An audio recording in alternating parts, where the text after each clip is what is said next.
a romantic anniversary getaway to celebrate 1 year of marriage. A converted camper van filled with dreams and hopes for the future. A young woman with an infectious personality and a voice that could light up any room. Emily Jean Schwarz was living what seemed like a fairy tale, married to the man she loved, building a life together on the road. At just 22 years old, she had her whole future ahead of her. Dreams of becoming a cosmetologist, helping others feel beautiful, traveling the world with her husband Joseph.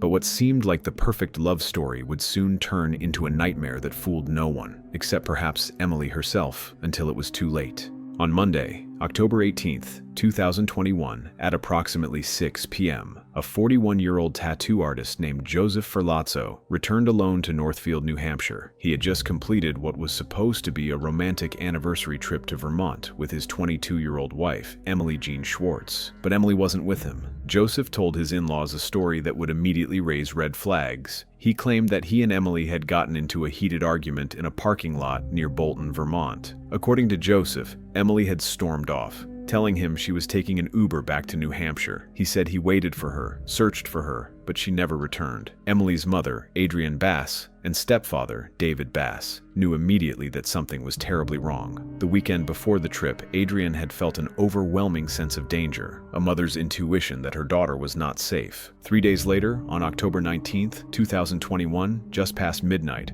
a friend of Joseph's named Spencer Lemons would make a phone call that would expose the horrifying truth about what really happened during that romantic anniversary getaway. Emily Jean Schwarz was born on July 25th, 1999, in Plymouth, New Hampshire, bringing immense joy to her mother Adrienne. From the very beginning, Emily was a bright light in this world, a girl who loved everything sparkly and beautiful, just like her radiant personality. Growing up, Emily was surrounded by love. Her mother, Adrienne, was her safety net, someone she could trust completely. Her stepfather, David Bass, loved her with all his heart, and together with her brothers, they formed a close-knit, nurturing family who cherished each other deeply. Emily had dreams that seemed to shine as brightly as she did. She was a beautiful, aspiring singer. American Idol does not know what they missed. Her infectious personality was uncontainable. Those who knew her believed she was perfect for American Idol. Her voice was that special. She was the girl that ran around in polka dot pants and a striped shirt, dancing, recalled her stepmother Prudy Schwartz. She was always very happy. She absolutely loved to sing. She was a good singer. Emily attended schools in Hopkinton and Orford before graduating from Concord High School. During her school years, she participated in cross-country and track and field, always pushing herself to grow and improve. After graduation, she earned her licensed nursing assistant certification and began working as a caregiver, finding deep satisfaction in helping others.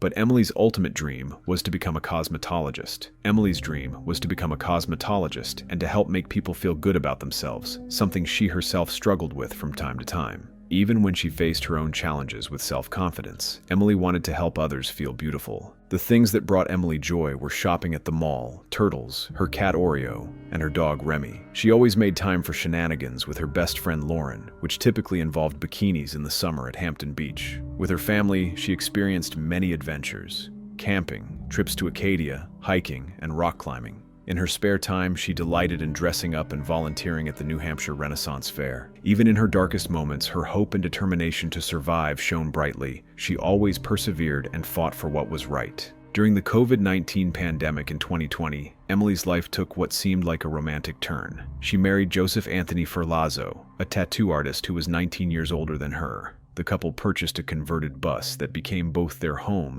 and their means to travel together, living on Emily's parents' property in New Hampshire. But the truth was far from the romantic adventure it appeared to be on the surface. What seemed like a perfect love story between a young nurse and a charming tattoo artist was, in reality, something much more sinister. Emily's family had sensed danger from the very beginning. "Something didn't click the first time we met him," said Emily's stepmother, Prudy Schwartz. "I don't know what it was about him, but we didn't like him. I said it's something with his eyes. He looks evil in his eyes." The family's instincts were tragically accurate. The family suspected Ferlazzo had been abusing his wife behind closed doors. Emily would come to us asking for help, and then she'd go back to him, and it would backfire and cause more problems, Adrienne Bass revealed. Emily was trapped in a cycle that's all too familiar to those who understand domestic violence. She would reach out for help, then return to her abuser, only to face worse consequences for seeking support. It was an abyss she couldn't escape, one that would eventually consume her. Adrienne Bass told police her daughter has been the victim of domestic violence in the past. The signs were visible: bruising and injuries on Emily's body that her family noticed before the trip. But like many abuse victims, Emily likely minimized the danger she was in. The weekend before their anniversary trip,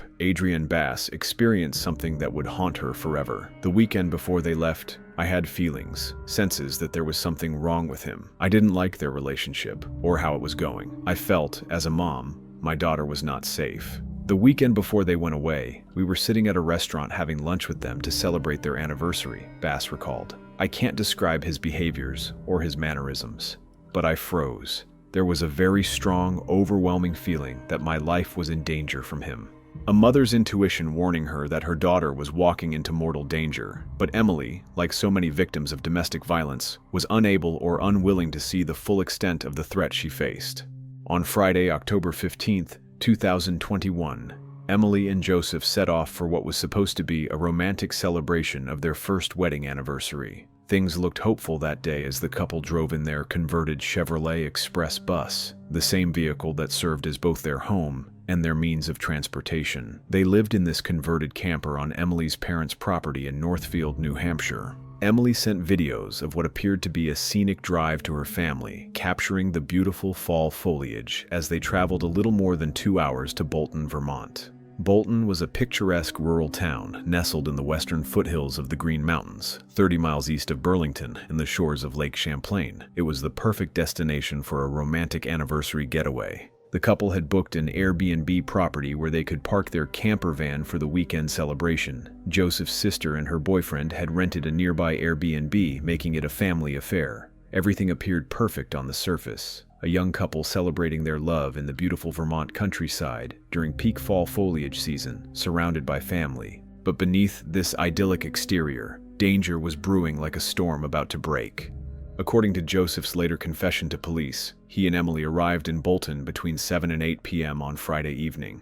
They spent their first night in their converted bus peacefully, and Saturday, October 16, 2021, would be their actual anniversary date, what should have been a day of joy and celebration. But Saturday morning would bring horror instead of happiness. The couple reportedly began arguing during the evening of October 15th, and tensions escalated throughout the night. According to the police affidavit filed in court, Joseph told investigators he argued with his wife in the camper on Saturday morning. He claimed she punched and kicked him during the argument, particularly targeting his groin area. But what Joseph described as self-defense was actually something far more sinister. In his confession, Joseph claimed that after their argument, Emily lay down to rest.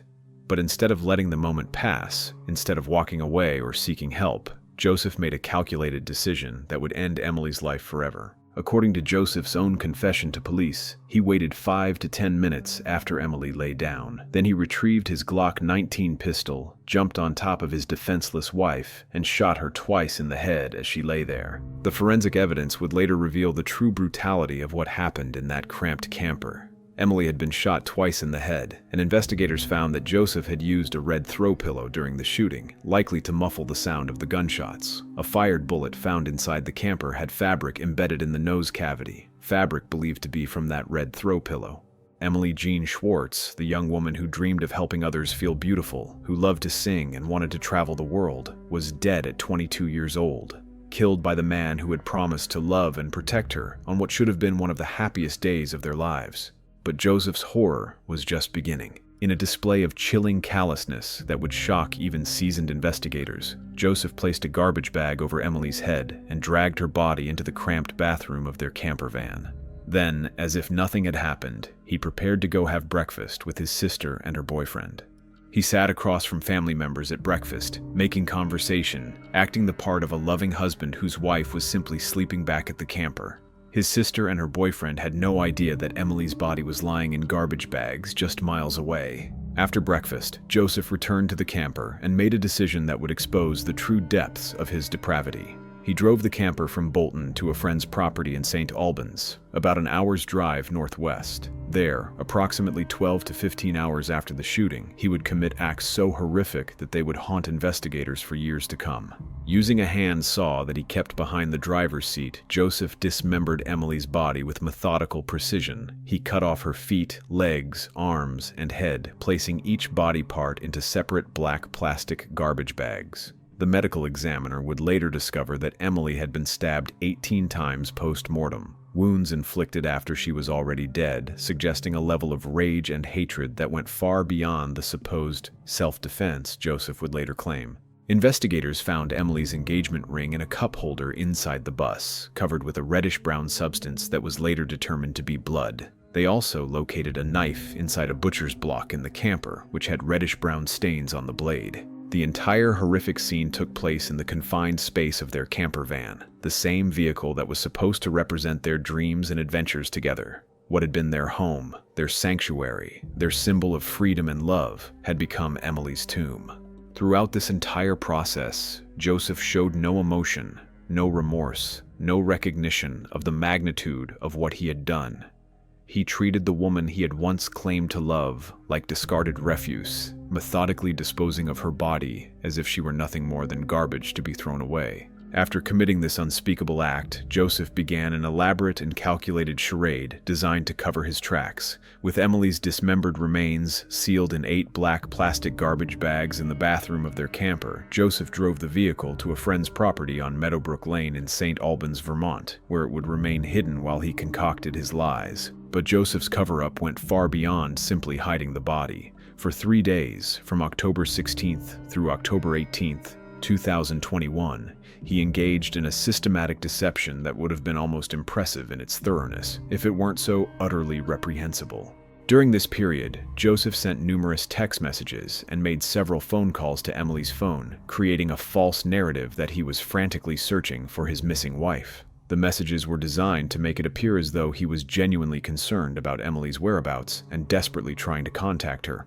"What are you doing? Talk to me, please," read one text message Joseph sent to Emily's phone, knowing full well that she would never respond because she was dead. "Where are you, lovey?" he wrote in another message, performing the role of the worried husband for anyone who might later examine his phone records. More chilling still were the increasingly frantic messages he sent. "Please, Em, pick up. This is far enough. Get your ass home. I gotta go back to New Hampshire. Are you coming back?" These texts were part of an elaborate performance designed to create the illusion that Emily had indeed stormed off after an argument and was now refusing to communicate with her husband. Joseph was literally texting a corpse, pretending to search for a woman he had brutally murdered just days before. Cell phone records for Joseph would later show that his movements during this period matched exactly what he reported to investigators during his interview. He had been meticulous in creating a timeline that supported his fabricated story. Meanwhile, Joseph prepared for his return to New Hampshire, crafting a story that he believed would deflect suspicion away from him. On Monday, October 18th, 2021, at approximately 6 p.m., Joseph returned alone to Emily's family home in Northfield, New Hampshire. When he arrived, he was visibly shaking and appeared distressed, but not in the way one might expect from a man whose wife had genuinely gone missing.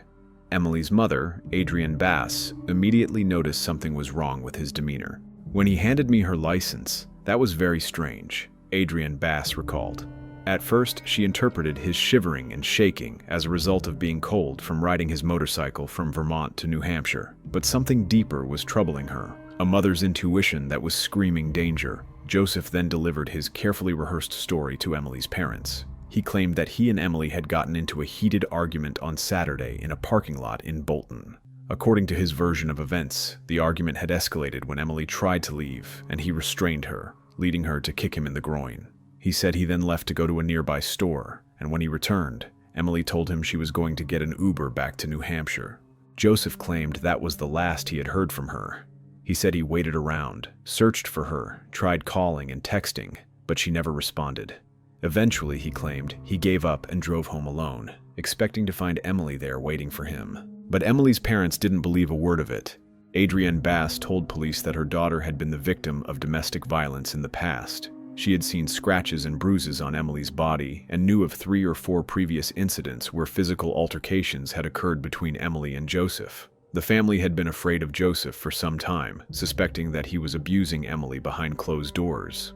Emily would come to us asking for help, and then she'd go back to him, and it would backfire and cause more problems, Adrienne Bass later revealed. The weekend before they left for Vermont, she had experienced an overwhelming feeling that her daughter was not safe. Emily's stepfather, David Bass, corroborated the details that Joseph provided about their departure for Vermont on October 15th for their anniversary trip. But when Joseph returned without Emily on Monday evening, claiming she had disappeared after an argument, the family's worst fears were confirmed. That same Monday evening, Emily's parents called Vermont State Police to report their daughter missing.